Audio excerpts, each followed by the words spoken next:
नमस्कार, स्वागत है आपका इंडिया न्यूज में। आपके साथ हूं मैं राजीव शर्मा और आप देख रहे हैं देश का सवाल।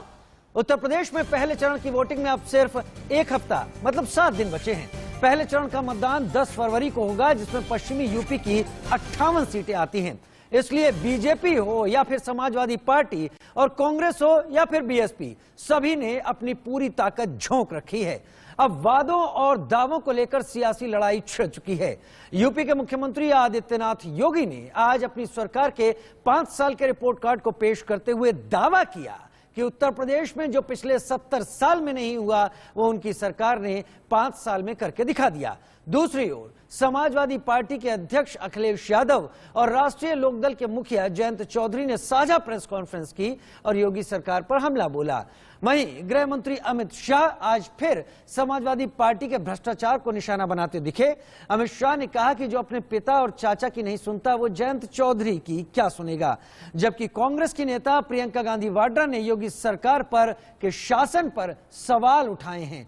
उत्तर प्रदेश का चुनाव सिर्फ दावे और वायदे तक ही सीमित नहीं है। नेताओं के बयानों पर भी कोहराम जारी है। बयानों की गर्मी और सियासी तापमान लगातार बढ़ रहा है। समाजवादी पार्टी ने योगी के बयानों पर सवाल उठाते हुए चुनाव आयोग को भी खत लिखा, वहां तक वो जा पहुंचे। लेकिन विवादित बयानों से पहले वायदों की बात कर लेते हैं। सबसे बड़ा सवाल यह कि उत्तर प्रदेश में किसके दावे में दम है। क्या उत्तर प्रदेश में अब दावा वर्सेस वादा की लड़ाई छिड़ चुकी है? बड़ी बात यहां पर यही है, क्या मेरा दावा तुम्हारे वादे से बेहतर है या मेरा वायदा तुम्हारे दावे से बेहतर है? कानून व्यवस्था का यह भी उत्तर प्रदेश है। इस उत्तर प्रदेश में पुलिस रिफॉर्म की बात एक सपना था। कोई तो इस बारे में कोई सोचता ही नहीं था,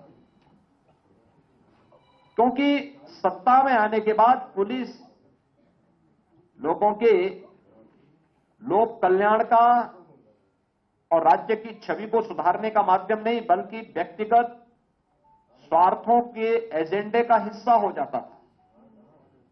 और परिणाम सबके सामने है। उत्तर प्रदेश पहला राज्य है जिसने सीमावर्ती क्षेत्र में ज्वाइंट पेट्रोलिंग की कार्रवाई को आगे बढ़ाया है। उत्तर प्रदेश पहला राज्य है जिसमें पिछले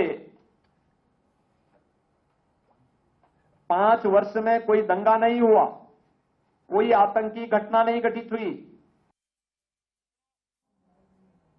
उत्तर प्रदेश का अन्नदाता किसान 2017 के पहले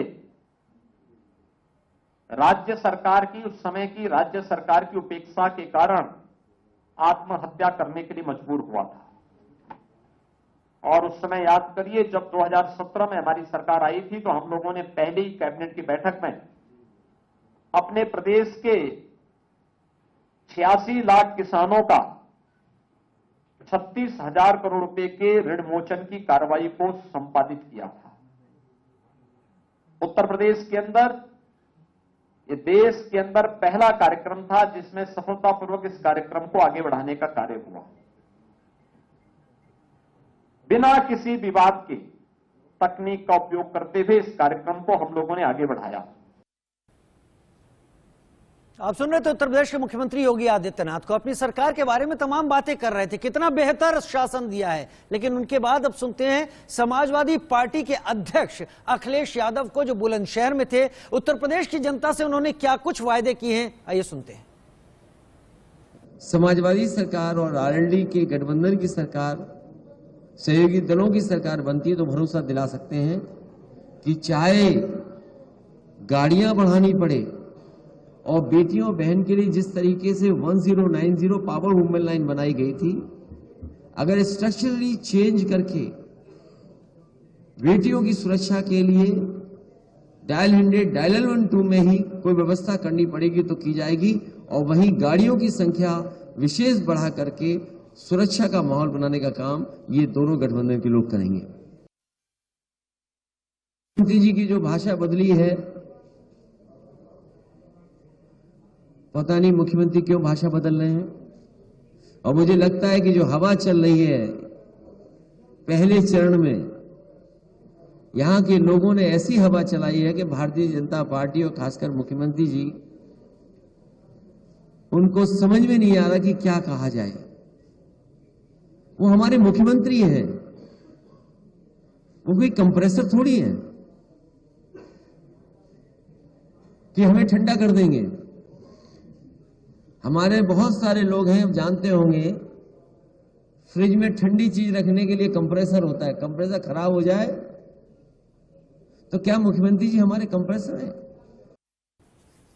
तो अखिलेश यादव उत्तर प्रदेश के मुख्यमंत्री योगी आदित्यनाथ की तुलना फ्रिज में लगे कंप्रेसर से करते हुए दिखे। वहीं जैसा हमने आपको बताया, गृह मंत्री अमित शाह भी लगातार पश्चिमी उत्तर प्रदेश में हैं। जयंत चौधरी पर नरम और अखिलेश पर गरम है। आइए आपको सुनवाते हैं कि अमित शाह ने कैसे एक बार फिर जयंत को नसीहत देने की कोशिश की है। जयंत चौधरी जी को बिठाया था, दिखाए हमें जयंत चौधरी जी को ऐसा है सरकार तो बननी ही नहीं, ये समझ कर चलना नहीं बननी है। अगर जयंत चौधरी जी के मन में है कि सरकार बनेगी तो अखिलेश बाबू उनकी सुनेंगे। अरे जयंत बाबू किस मुगालते में हो जो अपने पिताजी और चाचा जी की नहीं सुनता, वो आपकी क्या सुनेगा भाई? देखो अगर गलती कर दी, बननी नहीं है सरकार, मगर सपा की सरकार बन गई तो तीसरे दिन जयंत बाबू चले जाएंगे और आजम खान जेल से निकलकर वहां बैठ जाएंगे। बात चुनाव की है और खासतौर पर उत्तर प्रदेश के चुनाव की है। और उत्तर प्रदेश वो राज्य है, कहते हैं, यहां जिसने दिल जीत लिया वोटर का, उसने देश को जीतने की तरफ अपने कदम आगे बढ़ा दिए। लिहाजा इसीलिए गर्मा गर्मी है और वादों और दावों के बीच में सारी चीजें उलझती हुई नजर आ रही हैं। उसके चलते जबान भी फिसल रही है और गर्मी भी पैदा हो रही है। मेरे साथ तमाम खास मेहमान जुड़े हैं इस राजनीतिक चर्चा के लिए। मेरे साथ आनंद दुबे, प्रवक्ता बीजेपी, इस वक्त जुड़ गए हैं। अब्दुल हफीज मेरे साथ जुड़ गए हैं, प्रवक्ता समाजवादी पार्टी से। बहुत स्वागत है आप दोनों का। मुकेश शर्मा भाई जुड़ रहे हैं, प्रवक्ता कांग्रेस के तौर पर मेरे साथ। दानिश कुरैशी मेरे साथ पॉलिटिकल एनालिस्ट के तौर पर जुड़ रहे हैं। थोड़ी देर में ये सभी स्क्रीन पे होंगे, जैसा देखिए कहते ही आ गए। और वहीं अरविंद मोहन जी, हमारे कंसल्टिंग एडिटर, हमारे वरिष्ठ सहयोगी मेरे साथ इस वक्त जुड़ गए हैं। तस्वीरों में आपको दिखाई पड़ रहे होंगे। सबसे पहले आनंद दुबे जी, आपसे ही बात कर लेता हूं। हमलावर तो आप पर बहुत सारे पक्ष हैं, बहुत सारे लोग हैं, क्योंकि सरकार आपकी है, अपने कामों को आपने बेहतर तरीके से रखना है, खुद को बचाना है। सवाल तो उठेंगे ही उठेंगे, लेकिन उत्तर प्रदेश में दावे में किसके दावे में कितना दम है? 10 मार्च की तारीख उसके लिए निर्धारित है। आपके दावों में क्यों दम है, किस लिए दम है, साफ कीजिए। देखिए, सबसे पहली चीज तो यह है कि 2017 के पहले उत्तर प्रदेश के हालात क्या थे, ये किसी से नहीं छिपे हैं। उत्तर प्रदेश में किस तरह की गुंडागर्दी होती थी, यह किसी को बताने की जरूरत नहीं है। मैं आंकड़ों की बात नहीं करूंगा, आंकड़े तो माननीय मुख्यमंत्री जी ने आज बताए कि किस मामले में कितने आंकड़े कम, कितने क्राइम का ग्राफ जो है कम हुआ है। अगर आप जनता के बीच जाएंगे, उनसे पूछेंगे, मैं मऊ जनपद का रहने वाला हूं, आजमगढ़ मेरे बगल में है, बलिया, हमारे इलाके में हालत यह थी कि कोई भी व्यापारी, यहां तक कि ग्राम का जो प्रधान था, वो अभी सुरक्षित नहीं महसूस करता था, उसे गुंडा टैक्स देना पड़ता। हमारे यह सिर्फ पूर्वांचल की स्थिति नहीं थी, 1-2-3 जिलों की स्थिति नहीं थी, ये पूरे उत्तर प्रदेश की स्थिति थी। चाहे वो कर्मचारी हो, चाहे वो छोटा व्यापारी हो, चाहे वो बड़ा व्यापारी हो, चाहे ठेकेदार हो। अगर यहां तक होता था कि अगर गांव में किसी ने लोन लेकर अच्छा मकान बना लिया तो उसके पास भी पर्ची पहुंच जाती थी कि भैया इतना पैसा पहुंचा जाना, नहीं तो तुम्हें गोली मार दी जाएगी। और ये होता था। उत्तर प्रदेश में ये हालात थे। हमारी सरकार आई, हमने इसको बदला। आज उत्तर प्रदेश में किसी भी गुंडा या माफिया की हैसियत नहीं है या औकात नहीं है कि वो किसी व्यापारी से, किसी कर्मचारी से, किसी ठेकेदार से, किसी भी व्यक्ति से वो गुंडा टैक्स वसूलने की हिम्मत कर सके। इसके अलावा उत्तर प्रदेश में आए दिन सांप्रदायिक दंगे होते थे। आपको याद होगा किस तरह से प्रतापगढ़ में डिप्टी एसपी को गोली मार दी गई। आपको मथुरा कांड याद होगा, आपको मुजफ्फरनगर के दंगे याद होंगे, आपको सहारनपुर में याद होगा, आपको मुरादाबाद, मतलब मैं नाम गिनाता चला जाऊं तो नाम कम पड़ जाएंगे, और ये सब बड़े दंगे रहे। जब से हमारी सरकार आई है, एक दंगा बता दीजिए उत्तर प्रदेश में, कोई एक सांप्रदायिक दंगा बता दीजिए, नहीं हुआ है। हमने दंगे को रोका है, हमने अपराधियों की अराजक मानसिकता को रोकने का काम किया है, जिससे वो समाज में भय उत्पन्न करते थे। इसके अलावा साथ साथ हमने उत्तर प्रदेश में 5 इंटरनेशनल एयरपोर्ट बनाने वाला राज्य बनाया उत्तर प्रदेश को। कुशीनगर का इंटरनेशनल एयरपोर्ट संचालित हो चुका है, अयोध्या का 50% से ज्यादा काम पूरा हो गया है, और जेवर में एशिया का सबसे बड़ा एयरपोर्ट बन रहा है। हमने 5 एक्सप्रेसवे पे काम किया, पूर्वांचल एक्सप्रेसवे शुरू हो चुकी है, गंगा एक्सप्रेसवे का शिलान्यास हो चुका है, और बुंदेलखंड एक्सप्रेसवे 80% से ज्यादा पूरी हो चुकी है। इसके अलावा हमने 59 मेडिकल कॉलेज बनाए हैं। आज आपने सुना होगा, मुख्यमंत्री जी ने कहा 1947 से लेकर 2017 तक उत्तर प्रदेश की जो अर्थव्यवस्था थी वो कभी 6ठे नंबर पे, कभी 7वें नंबर पे थी, आज वो पूरे भारत में दूसरे नंबर पे है। उत्तर प्रदेश की जीडीपी कभी जो समाजवादी पार्टी के सरकार में 10 लाख करोड़ के आसपास होती थी, आज 22 लाख करोड़ है।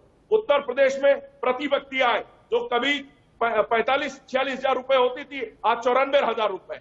उत्तर प्रदेश में बेरोजगारी दर जो 17.1% होती थी, आज 4.8%। ठीक। उत्तर प्रदेश में हमने 4.5 लाख से ज्यादा युवाओं को सरकारी नौकरी, 3.5 लाख युवाओं को संविदा पे नौकरी दी है। यही उत्तर प्रदेश का शाम होते ही अंधकार में पूरा उत्तर प्रदेश डूब जाता था, बिजली नहीं आती थी, बिजली का आना खबर बनती थी, जाना खबर नहीं थी।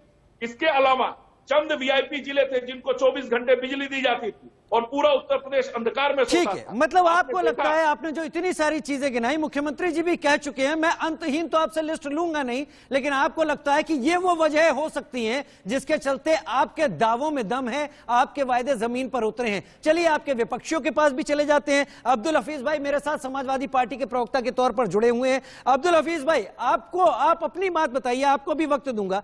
आपको क्यों लगता है कि आपके दावों में दम है, आपके दावों को जनता उसी तरीके से ले रही है जिस तरीके से 2017 में बीजेपी के दावों को लिया गया था? राजीव जी, भारतीय जनता पार्टी के जो नेता है ना, उनके पास ट्रेप रिकॉर्डर है। एक बार शुरू हो जाते हैं तो फिर बंद होने का नाम नहीं लेते। आप अपना बताइए, आप उनको छोड़िए, अभी आप अपना बता दीजिए। मैं अपना ही बता रहा हूं, और पता नहीं कहां से डाटा लेकर आते हैं। अभी इन्होंने कहा कि उत्तर प्रदेश में बेरोजगारी की क्या दर है। उत्तर प्रदेश में बेरोजगारी की दर 5.5% से आपके राज्य में, आपके कार्यकाल में 23% बढ़ चुकी है। आज उत्तर प्रदेश में 23% बेरोजगारी की दर है। पता नहीं ये आंकड़े कहां से लेकर। आनंद भाई इंतजार कीजिए आनंद भाई, पहले उन्हें बोलने दीजिए। सुन लीजिए, आप सुन लीजिए, मैंने बहुत शांतिपूर्वक आपको सुना है। लॉ एंड ऑर्डर की बात कर रहे थे। लॉ एंड ऑर्डर की व्यवस्था यह है कि गोरखपुर, जहां से माननीय मुख्यमंत्री जी आते हैं, वहां पर एक व्यापारी की पुलिस हत्या कर देती है, और एसएसपी और पुलिस वाले उसको समझाते हैं व्यापारी की पत्नी को कि केस करने से कोई फायदा नहीं है। उत्तर प्रदेश वो उत्तर प्रदेश है जहां पर एक आईपीएस ऑफिसर पिछले 3-4 साल से फरार चल रहा है क्योंकि उसने एक व्यापारी की हत्या का उस पर आरोप चला हुआ है। यह उत्तर प्रदेश वो उत्तर प्रदेश है जहां पश्चिमी उत्तर प्रदेश में व्हाट्सएप पर एक लिस्ट लीक होती है जिसमें ट्रांसफर पोस्टिंग में कितना पैसा चलता है उसका जिक्र होता है। यह उत्तर प्रदेश वो उत्तर प्रदेश है जहां पर 3-3, 4-4 आईपीएस ऑफिसर आपस में व्हाट्सएप चैट उनका लीक हो जाता है, उस पर सस्पेंड होते हैं। ये उत्तर प्रदेश वो उत्तर प्रदेश है जहां लखनऊ में कटौता झील पर एक व्यक्ति को माफिया गोलियों से भून देते हैं। ये उत्तर प्रदेश वो उत्तर प्रदेश है जहां पर विवेक तिवारी को उत्तर प्रदेश की पुलिस जो है वो गोलियों से भून देती है। ये उत्तर प्रदेश वो उत्तर प्रदेश है जहां प्रयागराज में एक ही परिवार के 3-4 लोगों को जो है कुल्हाड़ी से काट दिया जाता है और इनकी सरकार कुछ नहीं कर पाती है। तो लॉ एंड ऑर्डर में ये हमें ना बताएं, लॉ एंड ऑर्डर में आज इनकी सरकार पूरी तरह से फेल है। और किस बात का लॉ एंड ऑर्डर है? जवाब दूंगा। नहीं, मैं दूंगा, मैं मौका दूंगा, आनंद भाई मौका दूंगा, नोट करते रहिए। बोलिए, ये वो सरकार है उत्तर प्रदेश की जिसमें 19 एग्जाम हुए और 19 के 19 पर्चे लीक हुए। ये वो उत्तर प्रदेश की सरकार है जो सही तरह से नौकरियां नहीं दे पाई, ये लोगों की नौकरियां खा गए। 69,000 शिक्षक भर्ती में 26,000 पद ओबीसी समाज के और दलित समाज के इस सरकार ने खाने का काम किया। और जब वो नहीं, आपने बहुत वक्त दिया था बीजेपी के हमारे साथियों को, तो मुझे भी आप सुन लीजिए। ये वो सरकार है जो युवा इनकी सरकार से परेशान होकर उत्तर प्रदेश में आते हैं, धरना प्रदर्शन करते हैं तो उन पर लाठियां भाजी जाती है। ये वो उत्तर प्रदेश सरकार है जहां पर शिक्षा मित्र आकर अपने हक की बात करते हैं और उनको महिलाओं ने मुंडन कराया है। वो अभी हम वो फोटो नहीं भूले हैं जहां पर जो हमारी शिक्षा मित्र हैं, महिलाएं हैं, उनको मुंडन कराना पड़ा और मुख्यमंत्री जी ने उनको सुना तक नहीं। हमारी सरकार में 1,72,000 शिक्षा मित्रों का समायोजन हुआ था, लेकिन इनकी सरकार ने वादा करने के बाद 2014 में इन्होंने वादा किया था कि 3 महीने के अंदर हम 1,72,000 शिक्षा मित्रों की जो समस्या है उसका समाधान करेंगे, क्योंकि सुप्रीम कोर्ट के जजमेंट के बाद एक समस्या हमारे शिक्षा मित्रों। ठीक है अब्दुल हफीज भाई, ठीक है, अंतहीन लिस्ट आपकी भी नहीं जाने दूंगा।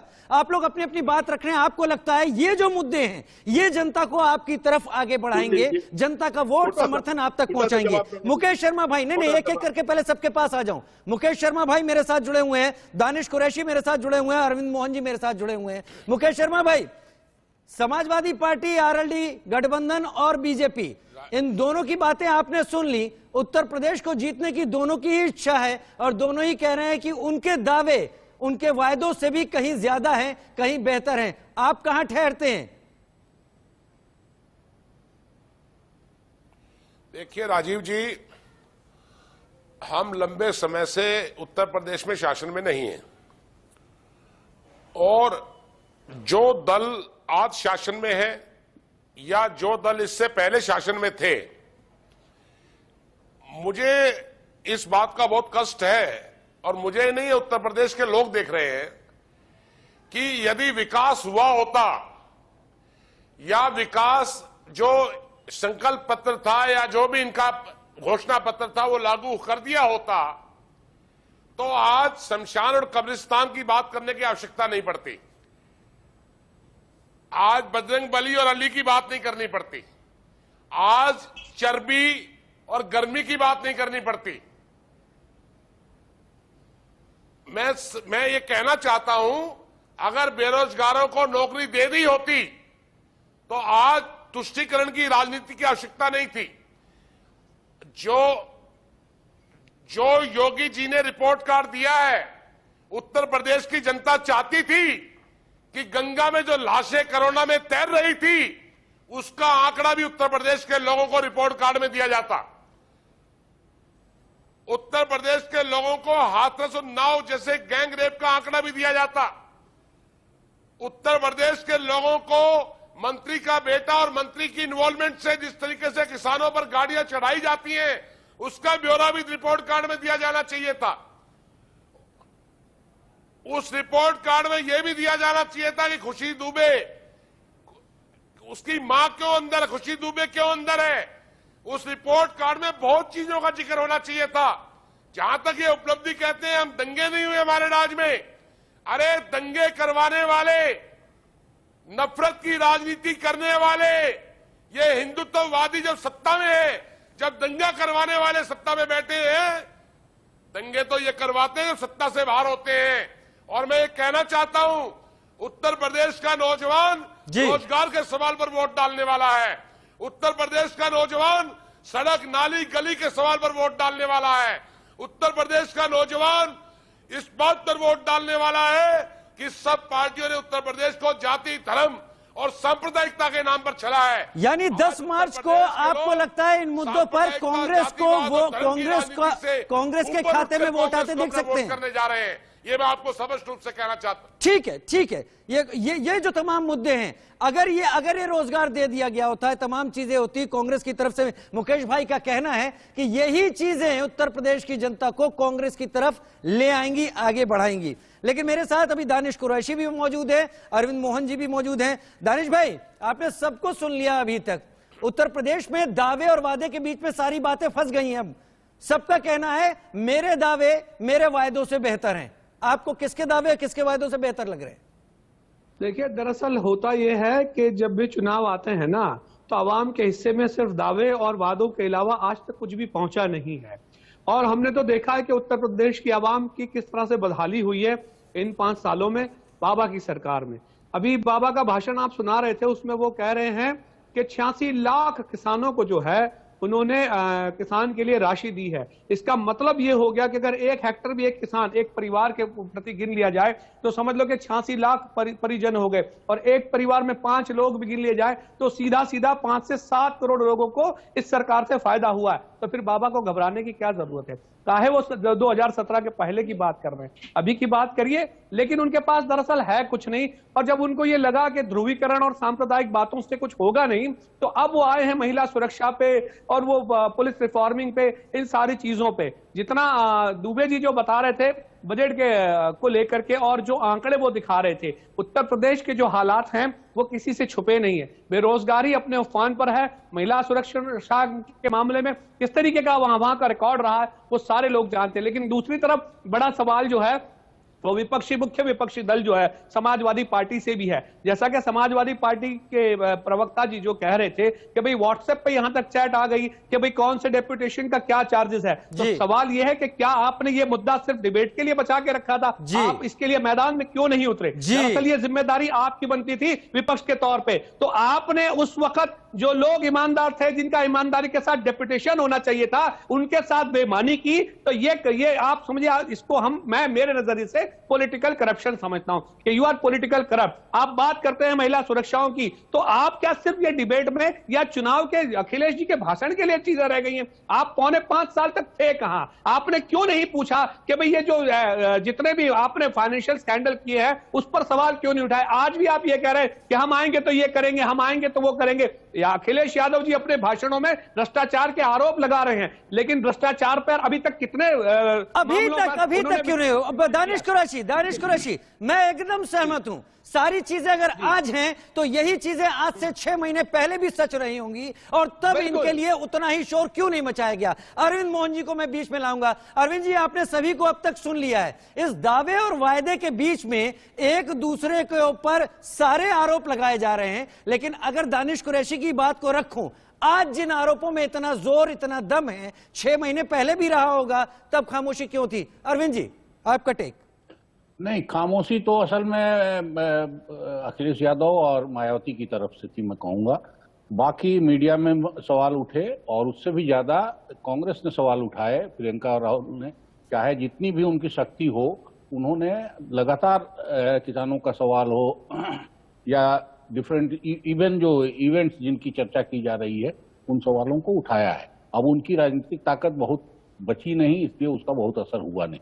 तो दावे और वायदों पे अगर चीजें आ रही हैं, मैं तो तब भी मानता हूं कि ये शुभ लक्षण है कि आपके काम की रिपोर्ट पे आप वोट मांगिए और विपक्ष आपको उस पे घेरे, क्योंकि जो मसले उठे थे वो बहुत खतरनाक उठ रहे थे और उधर बात गई नहीं है, उस तरफ चीजें गई नहीं है। इसका मतलब कि लोग उनको तवज्जो नहीं दे रहे हैं। वो कम्युनिज्म के मसले हैं, वो 3 तलाक के मसले हैं, वो कश्मीर का मसला है, वो राम मंदिर निर्माण का मसला है, उसकी चर्चा बीजेपी भी नहीं कर रही है। और ना ही बेरोजगारी और महंगाई की चर्चा हो रही है। जो हमारे जैसे लोग बाहर बैठे तमाशा देख रहे हैं चुनाव का, उनके लिए ये था कि ये मसले हैं बहुत बड़े, बेरोजगारी के और गरीबी के और महंगाई के, उन पे भी कोई चर्चा ढंग से नहीं हो रही है। तो मसले, इसका मतलब ये है कि ये चीजें जमीन पे बहुत ज्यादा लोगों के मतलब की रही। गरीबी और महंगाई, बेरोजगारी होगी, लेकिन उसको पार्टियां तवज्जो नहीं दे रही हैं। जो कुछ वो कह रहे हैं वो 2 चीजों पे अब बात आ गई है। चुनाव आखिरी फेज में आ गया, पहले फेज का, और काफी दिन से ये चीजें चल रही थी कि कौन क्या उठा रहा है, और बहुत साफ लग रहा है कि लॉ एंड ऑर्डर के लिए बीजेपी को लगता है कि उसका काम उसको वोट देगा। और शायद शहरों के लिए ये एक मसला है। उत्तर प्रदेश में हम सब लोग रहते हैं और काफी दिन से उत्तर प्रदेश में मैं कहूंगा कि किसका राज 19 और किसका 20, यही फर्क आया है, बहुत ज्यादा फर्क आया नहीं। मैं अपने मोहल्ले का भी मैं किस्सा कह सकता हूं, अभी इस राज में भी और पिछले राज में भी हमारी। अरविंद सर, बात यह है कि बीजेपी लगातार 2017 के पहले का जो लॉ एंड ऑर्डर है उसको प्रचारित कर रही है। 5 सालों में बीजेपी ने क्या किया? बीजेपी अभी उस पर खामोश है। वो 2017 का भय सामने रख रही है, जब वो ये कह रही है कि तब गुंडों और माफियों का राज था, गुंडे माफिया लोगों को जीने नहीं देते थे, तो अब तो पुलिस के ऊपर आरोप है व्यापारियों की हत्या के। तो बीजेपी कैसे काउंटर कर रही है फिलहाल इन दावों और वादों के बीच में खुद को? नहीं, बीजेपी को लग रहा है कि उसने इम्प्रूव किया है लॉ एंड ऑर्डर। 17 की चर्चा करते हुए वो बार बार यही कह रहे हैं कि उन्होंने इनकाउंटर का जो एक पूरा सेशन चलाया है 5 साल का, जिसमें अगर आप इनकाउंटर को वैलिड मानिए तो इनकाउंटर हुए भी हैं काफी सारे लोगों के, और पैर में गोली मारना वो भी 1-2 जाति और संप्रदाय के लोगों का ज्यादा हुआ है। अगर उसको आप मानिए कि हाँ लॉ एंड ऑर्डर, उसकी अपनी खामियां हैं, लेकिन इनकाउंटर हुए हैं बड़े पैमाने पे, तो उसको आप वैलिड नहीं मान सकते कि वो एक कोई तरीका है कानून सुधारने का। लेकिन मेरा ये कहना है कि कोई रामराज आ गया हो अखिलेश राज में, या उसके पहले मुलायम राज में और मायावती राज में भी क्राइम था, और तब से ऐसा सुधर गया हो ये भी नहीं है जी। लेकिन चीजें कितना सुधरी हैं ये अनुभव की बात है। जो रात में लड़की निकल जाए और सड़क पे आ जाए महिला और गहने पहन के चली जाए, हमारे इस गाजियाबाद में भी अभी तक संभव तो मुझे नहीं लग रहा है। घर से हमारे भी महिलाएं निकलती हैं, इवन सब्जी लेने भी निकलती हों शाम को, तो वो गहना खोल के कि चेन खोल दो, पता नहीं कौन लूट के ले जाए। तो ये माहौल अभी है। इस माहौल तब भी अगर बीजेपी को लगता है कि उसने सुधारा है और इस पे उसको वोट मिल जाएगा, तो ये अच्छी चीज है। मैं इसको बुरा नहीं मानता, इसको अच्छा मानता हूं। ठीक यही बात समाजवादी पार्टी के लिए भी है कि अगर उसको लग रहा हो कि योगी सब 5 साल की चुप्पी के बाद भी अगर उसको लग रहा हो कि इन मसलों को उठाने से उसको चुनाव में फायदा होगा, तो वो ये मसले उठाए।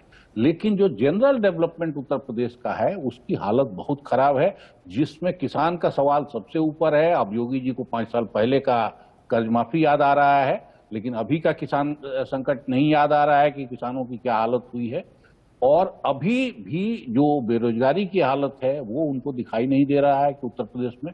और जो आनंद जी आंकड़े दे रहे थे, उन आंकड़ों पे मैं बहुत ज्यादा नहीं बोलूंगा, लेकिन उन आंकड़ों में बहुत साफ है कि अभी जो रिजर्व बैंक का आंकड़ा है, जो प्लानिंग कमीशन का आंकड़ा है, जो आप उसका नाम बदला, तो उसके जो आंकड़े हैं वो ये बता रहे हैं कि पर कैपिटा इनकम का ग्रोथ आधा हो गया है पिछले शासन की तुलना में। 3.5 के ऊपर पिछली बार था, इस बार 1.25 के नीचे है।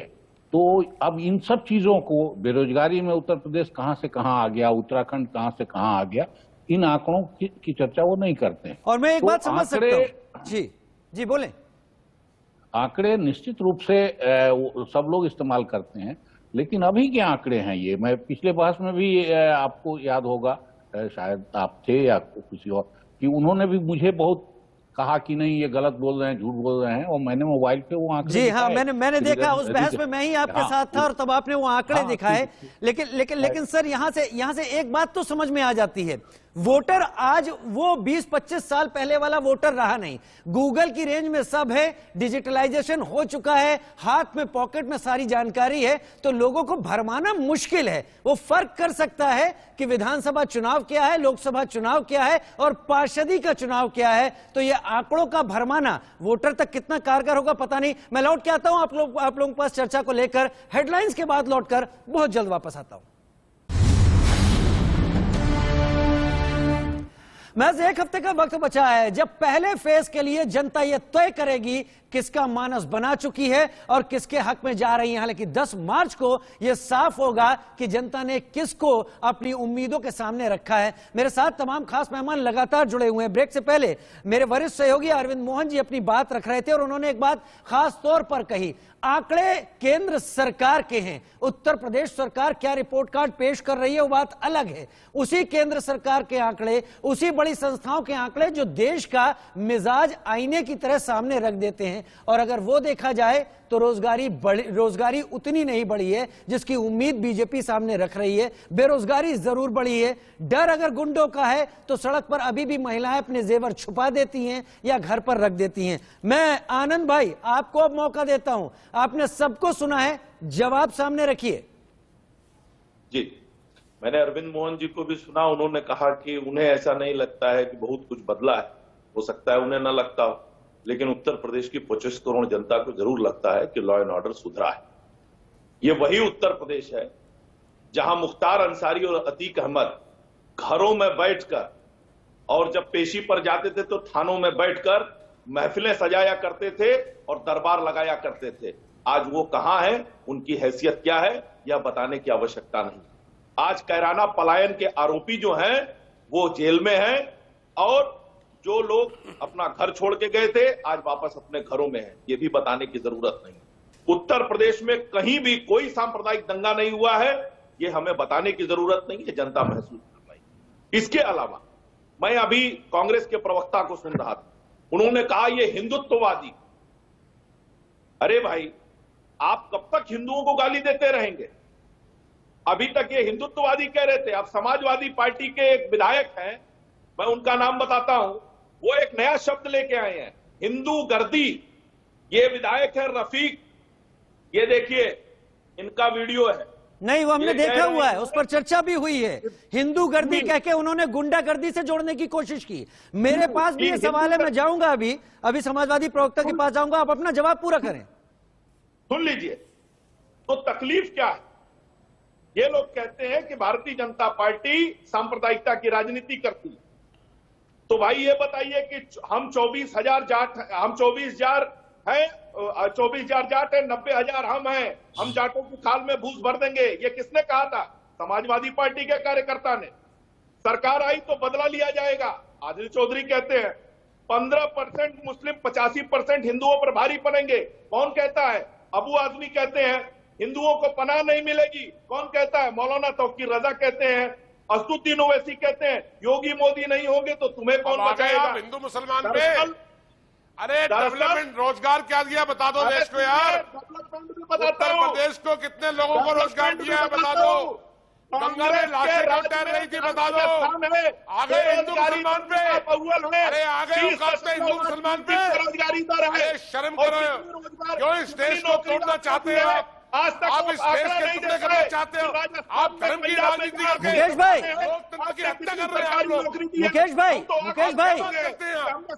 आप हिंदू मुसलमान की बात करके देश को क्या करना चाहते हैं आप लोग? मुकेश भाई सुन तो लीजिए, आपको भी मौका दूंगा, समय है। ये बताइए उन्नाव में गैंगरेप क्यों हुआ? आप बताइए हाथरस में गैंगरेप क्यों हुआ? आप बताइए रिलायंस में क्यों नहीं है? आप बताइए डेवलपमेंट ने क्या काम किए? आप बताइए गंगा में लाश क्यों तैरती थी? छोड़िए, आप लोगों आप फिर हिंदू मुसलमान पे आ गए। इसीलिए कांग्रेस क्या अमन दुबे जी आप बात करते हैं?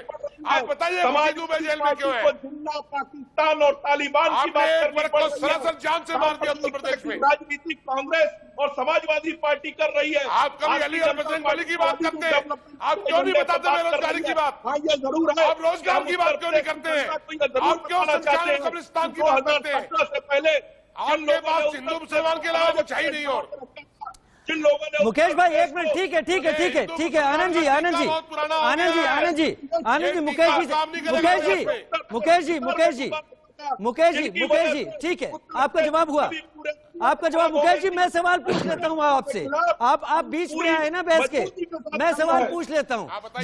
जयपुर में एक रैली हुई थी कांग्रेस की, महंगाई हटाओ, महंगाई के खिलाफ रैली हुई थी। वहां पर राहुल गांधी ने महंगाई की बात करते करते हिंदुत्ववादियों की बात करनी शुरू कर दी। अभी कल की जब बात हो रही थी, कल राहुल गांधी क्या बोले, क्या खूब बोले, सारे मुद्दों पर उन्होंने घेरने की कोशिश की और जबरदस्त तरीके से घेरा, लेकिन फिर घूम फिर कर चप्पल पर बात ले आए। तो ये सारी चीजें अगर आप उभार रहे हैं और बीजेपी जवाब दे रही है, तो उसे आप कैसे समझ सकते हैं कि बीजेपी मुद्दे से हट रही है? आप खुद मुद्दे ला रहे हैं, आप खुद मुद्दे ला रहे हैं। सुनिए, आप हिंदुत्व की बात कौन कर रहा है? आप सुनिए ध्यान से, आरएसएस और बीजेपी के पास सिवाय शमशान कब्रिस्तान बजरंग बली अली के अलावा कोई एजेंडा नहीं है। इनके पास एजेंडा है तो बताएं कितने लोगों को रोजगार दिया है। इनके पास एजेंडा है तो बताएं इन्होंने उत्तर प्रदेश में क्या डेवलपमेंट के काम किए। ये फिर चुनाव का उसी तरफ घुमाना चाहते हैं। अब ये टीका पुराना हो गया है, हिंदू मुस्लिम का टीका, धर्म का टीका चलेगा नहीं। अब नौजवान रोजगार मांग रहा है, उनके ऊपर रोजगार मांग रहा है और बाबा को जाना है। अरे बाबा तो सरकार ने, यूपीए की सरकार ने हिंदुओं को देश में बदनाम करने का काम किया, आतंकवाद की चोरी दी। या देश आपको कभी माफ नहीं करेगा। इस देश हिंदू समुदाय कभी आपको माफ नहीं करेगा। जेल में क्यों नहीं है, ये जवाब दे दो मुझे आप। ठीक है, आप बात करते हैं, ठीक है, अरे ठीक मेरा अगर है। कल ये आपने इस उत्तर तरह से प्रदेश का- अंतहीन बहस अगर होगी तो उत्तर मेरे बाकी प्रदेश पैनलिस्ट भी आज कई अपने रोजगार तर्कों के को लिए मौके बैठे पर हैं। अब्दुल हफीज भाई, ठीक है, ठीक है, ठीक है, मैं मॉडरेट कर रहा हूं ना सर। अब शांत हो जाएं। अब्दुल हफीज भाई, सबसे पहली बात, आपको अखिलेश यादव जी का बयान आया है कि उत्तर प्रदेश की जनता बदलाव चाहती है। एक मिनट सुन तो लीजिए अब्दुल हफीज भाई, अखिलेश जी कह रहे हैं उत्तर प्रदेश की जनता बदलाव चाहती है।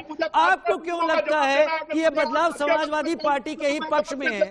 और आपके विधायक को यह क्यों लगता है कि गुंडागर्दी शब्द को तोड़कर हिंदूगर्दी करके वो किसी तरह का पोलराइजेशन करके मेरठ में कुछ नया कमाल कर सकते हैं? इन दोनों पर जवाब चाहिए, क्योंकि ये बयान मैंने आपके विधायक का सुना है।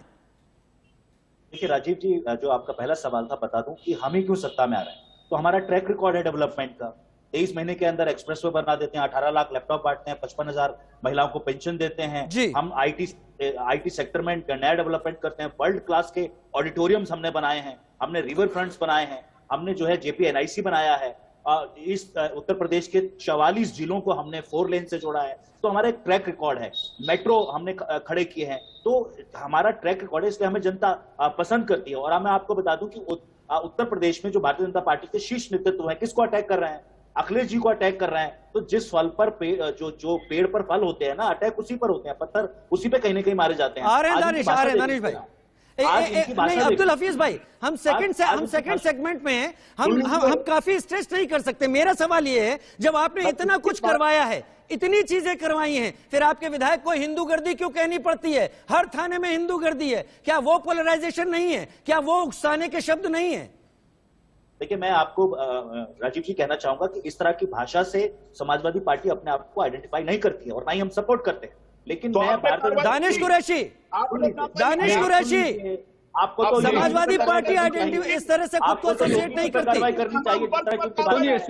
सुनिए योगी जी भाषा बोल रहे हैं। अब्दुल हफीज साहब, आप चुप हो जाए। अब मेरा टर्न है तो मुझे बोलने नहीं, अब ठीक है, दानिश भाई को बोलने दे। आनंद दुबे प्लीज, दानिश जी का ऑडियो। सुनिए देखिए, सबसे पहली बात यह है राजेश जी, मैं आपको एक बात बताऊं कि जैसा कि अब्दुल हफीज गांधी साहब बोलेंगे तो मैं चाहता हूं कि दानिश कुरैशी को सुन लें, उसके बाद मैं अरविंद जी के पास जाऊं। अंतहीन नहीं। आनंद भाई, आपने बात रखी है, ठीक है। आनंद भाई, दानिश कुरैशी बोल तो ले, बोलिए। सुनिए मेरी बात। जैसा कि अब्दुल हफीज गांधी साहब कह रहे हैं कि उनका ट्रैक रिकॉर्ड डेवलपमेंट का रहा है, तो गांधी साहब, मैं आपको एक बात बता दूं, दरअसल ट्रैक और रिकॉर्ड अगर आप डेवलपमेंट की बात कर रहे हैं ना, तो मैंने पहले भी कहा है कि सरकारों के पास एक सत्ता होती है टैक्स स्वरूप राशि कलेक्ट करने की, और उसमें उनको ये करना होता है कि वापस वेलफेयर के रूप में प्रदेश के नागरिकों को लौटाना होता है। तो आप कोई नया काम नहीं कर रहे। अगर आपके पास कोई फंड आया है तो उसका सही इस्तेमाल होना चाहिए। जो मैं पहले भी कह रहा था, अगर आप ये कह रहे हैं कि आपके तरीके से बाबा की सरकार ने अगर डेवलपमेंट का काम नहीं किया, तो सबसे पहली क्रेडिबिलिटी आपकी यहां डाउटफुल है कि आपने हर बजट सेशन में हर बार उस पर सवाल क्यों नहीं उठाया। आज आप डेवलपमेंट की बात करें, सुनिए मेरी बात, अगर कोई भी अक्लमंद पार्टी का कोई मुख्यमंत्री बनेगा, उस मुख्यमंत्री के पास अगर बड़ी मात्रा में राशि है तो वो अपना ब्लूप्रिंट बनाएगा कि कहां कहां किस तरीके का डेवलपमेंट करना है। आपके शासनकाल में देखिए, अगर आपके शासनकाल में डेवलपमेंट हुआ होता तो 2017 में आप नाकाम नहीं होते, बाबा की सरकार नहीं आई थी। आपको यह समझना पड़ेगा कि 2017 में जनता ने आपको नकारा, लेकिन हो यह रहा है कि आज की स्थिति की जो बात आ रही है, अखिलेश यादव जी फिर भी दामन बचा रहे हैं। मैं फिर से यह रिपीट करना चाहूंगा कि मूल मुद्दों की जो बात है उस पे से आप भागने की बात कर रहे हैं। आप ये कह रहे हैं कि हम आएंगे तब ये करेंगे। ठीक है, मैं समझ गया दानिश कुरैशी आप भी क्या कह रहे हैं। इस पूरे गहमा गहमी में जो अपनी जब बात आती है, तब रिकॉर्ड आंकड़े, जमीन पर की गई कार्रवाई के बारे में खामोशी भी साधी जाती है। लेकिन मैं समाप्त कर रहा हूं, मैं समाप्त कर रहा हूं अरविंद जी के साथ। अरविंद जी, आपसे समाप्त करूंगा। मैं आपके सामने एक सवाल है, मेरा खुद का सवाल, आप समझ लीजिए। मैं जितना केंद्रीय गृह मंत्री अमित शाह को सुन पाया, सवाल उतना ज्यादा मेरे दिल में रहा। अमित शाह अपने तमाम भाषणों में अखिलेश पर तो बहुत गर्म है, लेकिन जयंत चौधरी को लेकर नरम दिखाई पड़ते हैं। क्या उनको इतने तमाम आर्ग्यूमेंट, इतनी गर्मा गर्मी के बीच अभी भी जयंत चौधरी में कुछ उम्मीदें दिख रही हैं, या बीजेपी को लग रहा है आगे कुछ भी हुआ तो कहीं जयंत चौधरी मदद के लिए खड़े हो जाएं? दो चीजें हैं। एक तो जो आप कह रहे हैं ये भी उम्मीद हो सकती है, और ये उम्मीद इस बात से भी बढ़ रही होगी कि इस इलाके में बीजेपी को अपनी उम्मीद के हिसाब से रिस्पांस नहीं दिख रहा होगा। तो एक तो पहला चीज तो यही है कि बाद की सूरत उनको दिखाई दे रही हो कि उसमें जयंत मदद करेंगे, लेकिन उससे ज्यादा अमित शाह इतने भोले नहीं हैं और बहुत होशियार हैं और बहुत रणनीति के मामले में बहुत कुशल हैं। तो इससे ज्यादा गुंजाइश इस बात की है कि वो फूट डालने की कोशिश कर रहे होंगे कि एक दूसरे को डाउटफुल बना दो, एक दूसरे की नजर में वोटर को एक दूसरे के बारे में थोड़ा संदेह पैदा कर दो जी, तो उससे फिर फूट से हमको फायदा होगा। तो ये उस स्ट्रेटजी का हिस्सा होगा। ये उस और strategy- मुझे जी। लग रहा है कि आमतौर पे अखिलेश और जयंत साथ नहीं चलते थे। जब से अमित शाह जी ने ये बात शुरू की है जी, तब से वो दोनों साथ चल ज्वाइंट रहे प्रेस हैं। कॉन्फ्रेंस हो रही है, साथ चलने लगे हैं। अब इसमें दूसरी चीज है। इसमें एक तो शो करना ठीक है, अमित शाह कह रहे हैं और हम ये शो कर रहे हैं, लेकिन दो जगह कैंपेन की जगह एक जगह कैंपेन हो रहा है। तो ये भी अमित शाह की सफलता है कि आपको ये सफाई देनी पड़ रही है और साथ चलना पड़ रहा है, तो आपका कैंपेन कहीं ना कहीं सफर कर रहा है। सफर कर और रहा है। अमित शाह जी के स्ट्रेटजी का ये हो सकता है, ये तीसरा राजनीति है। मेरे पास समय कम है अरविंद जी, बहुत शुक्रिया आपके इस कमेंट के लिए। दानिश कुरैशी, आपका, तमाम जितने और मेरे साथ मेहमान जुड़े रहे, आप सभी का, आनंद दुबे जी, अब्दुल हफीज भाई, मुकेश शर्मा जी, आप सभी का बहुत शुक्रिया हमारे साथ जुड़ने के लिए। आप हमारे साथ चर्चा में शामिल हुए। फिलहाल देश का सवाल में इतना ही।